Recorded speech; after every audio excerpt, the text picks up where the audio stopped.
All right, here is a second question. I'm going to pitch it to Mark first.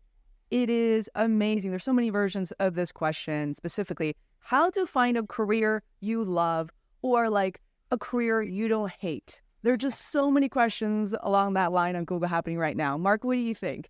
Gosh, that's such a hard one, isn't it? Because everybody says, or they seem to say, there seems to be this trope, and I think it's been around for years of, look, you got to do what you love. Do what you love. But, there's a possibility that if you try and make your career what you love, you might fall out of love with that thing, because it's work and career, and those things have their own kind of toughness, hardness to them, and they can potentially spoil that thing. So how about this instead? How about doing what you're really good at? How about doing that? Because there should be some ease to that.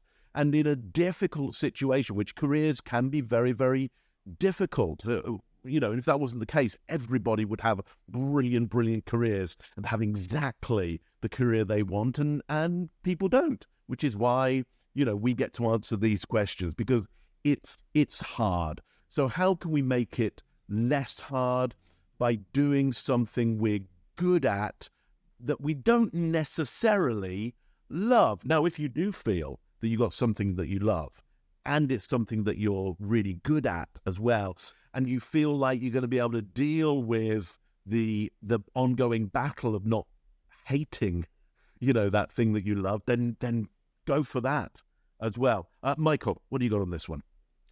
Yeah, the only thing I would say to add to that is you need to try things. I mean, one of the best jobs I ever had for my career was one of the worst jobs I ever had. It was a miserable job in a miserable place. I loathed it. I was so unhappy.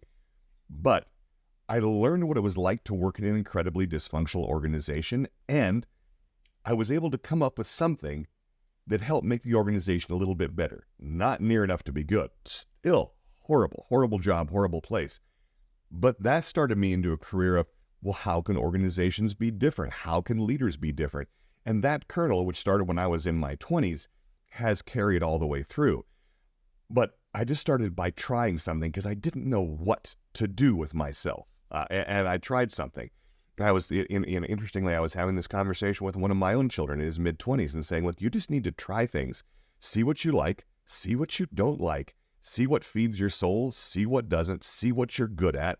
One of the things he's learning that he's good at, working in the medical field, is he's very good at working with the really cranky, unhappy, difficult patients. In fact, they've had patients come back who the doctor's like, I don't even want to talk to that person, but they'll say, hey, is Charlie here? The patient will ask for him, and he's the lowest person on the totem pole, but he'll come in and change the bedpan or whatever, but he'll engage with them.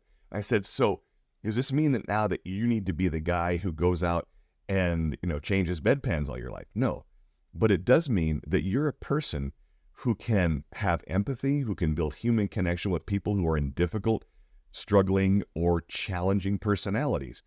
Being able to work with challenging personalities is huge in any job. And so if you can learn how to apply that in different contexts, there's no telling what you can't do with that strength. So as Mark said, find things you're good at.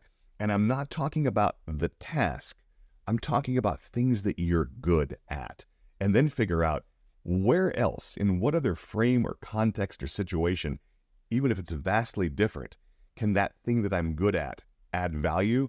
That will help you, I think, find a career that you love, one certainly that you don't hate. So if you got more questions, you can always go to michaelleckie.com/ask for Ask Us Anything. And Faye, I'll turn it back over to you for some more great questions from Google that are trending right now. Thank you so much, Michael and Mark. Love your insights and look forward to everybody's questions. We just can't have enough of them.